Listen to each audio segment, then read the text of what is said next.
Item hashtag, SCP-190. Object Class, Safe.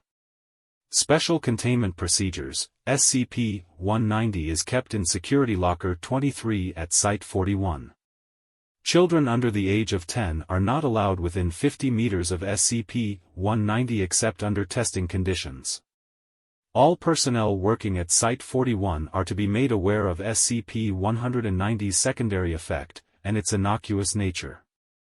Personnel transfer requests made due to SCP-190's secondary effect are to be expedited, unless doing so would violate the special containment procedures for another item. All individuals who have directly interacted with SCP-190 are to be monitored indefinitely for long-term side effects. Description: SCP-190 is a carved wooden box banded with iron, measuring 50 cm x 70 cm x 35 cm. The lid is carved with a representation of a large circus tent with an open central panel, within which stands a figure dressed as a stereotypical ringmaster.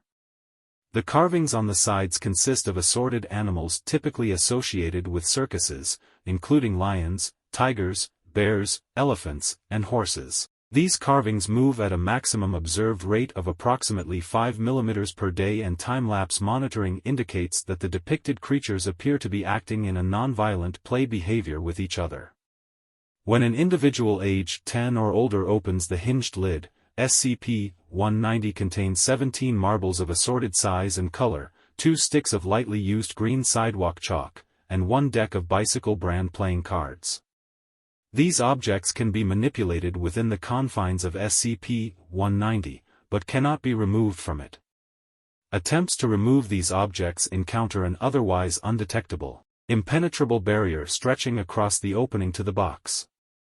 Individuals aged 10 or older who interact with SCP-190 or its contents typically report feelings of unease or discomfort until they cease interacting with them. When an individual under the age of 10 opens SCP-190, it will contain 1 to 5 toys or games intended for use by children. Observed objects include stuffed animals, rubber balls, yo-yos, dolls, blocks, and simple board games.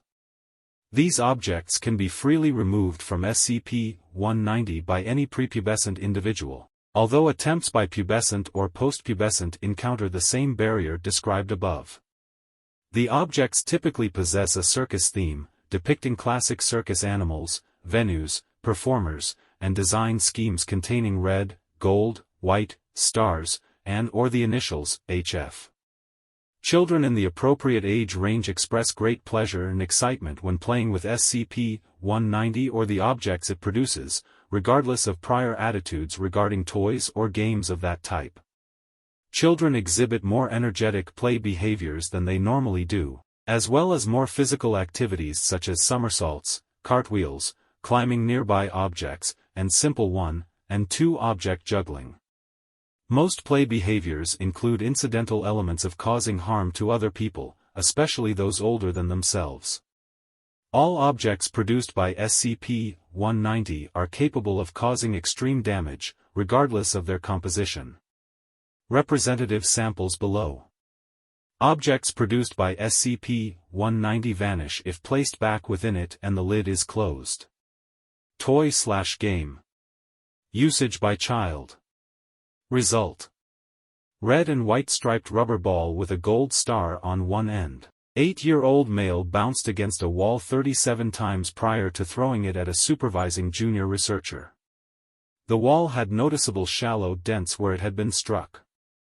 The junior researcher suffered 2 cracked ribs and significant soft tissue bruising where she had been struck. Child expressed disappointment that junior researcher didn't throw the ball back. Stuffed elephant made of felt, measuring 35 centimeters in height, wearing a red and gold saddle with the initials, HF, embroidered on the sides. 4-year-old female moved toy as if it were walking. Child making trumpeting noises before making its step on the foot of supervisory D-Class. D-Class's foot suffered multiple complex bone fractures and hemorrhaging consistent with a crush injury. Child chided D-Class for getting in the way of the toy.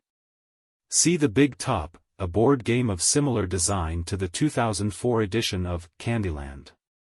6-year-old male begged supervisory D-class to play game until D-class was ordered to do so by researchers. Child lost game and threw cards at D-class in anger. D-class suffered deep paper cuts to the face, hands, and forearms, requiring multiple bandages. Child hugged D-class after completion of game and asked if she would receive Batman adhesive bandages to make the boo-boos better. Tin container labeled Junior Clown Kit, containing 30 g, 1 ounce, of clown white grease paint, 2 red jumbo makeup pencils, 2 yellow/gold makeup pencils, small hand mirror. 7-year-old female decorated own face and that of supervisory D-class. D-class suffered mild chemical burns where makeup had made contact with skin and developed persistent allergy to lanolin. Child was unharmed. Lacquer finished red wooden rod resembling a miniature version of SCP-2024.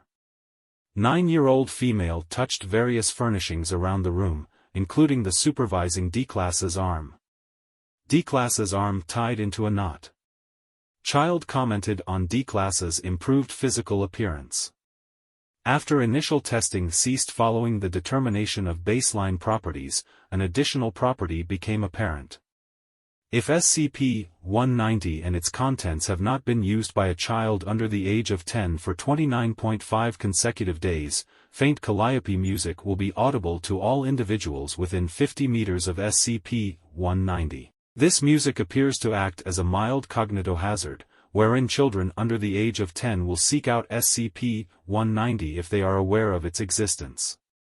Long-term monitoring of individuals who interacted with SCP-190 as children reveal that they are approximately 4 times more likely than age peers to become performers once they are adults, either professionally or as a primary hobby.